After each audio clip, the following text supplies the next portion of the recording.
Hey folks, this is the Lechuza pot, and it looks like any ordinary pot, but it's quite a sexy guy because of this. Now, most indoor plants die because of bad watering. In fact, 90% of them you've killed because of overwatering. The thing with this guy is it comes with a substrate, which has got fertilizer in it, and it comes with this really nifty watering system. So this little guy over here, look at that, this is like our level in our petrol tank.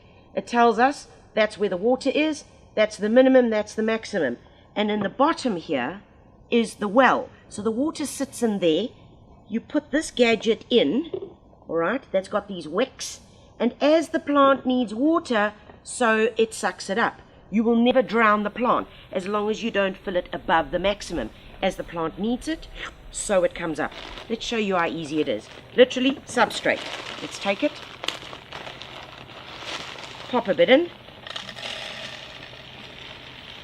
You've taken your indoor pot plant and you've washed all the soil off it.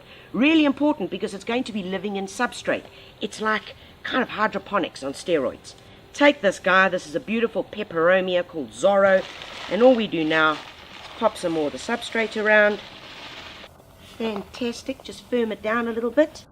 All we've got to do now is just add the water in. Preferably take the rows off your little watering can. And you pour it in gently, nice and slowly, and all you're going to do is watch this guy over here. Let's keep an eye on him. Ah, there he goes, slowly, slowly. Oh, Bob's your uncle. There we go, all good to go. Remember, it's got the fertilizer in the substrate, it's holding it. As the plant needs the water, so it takes it up.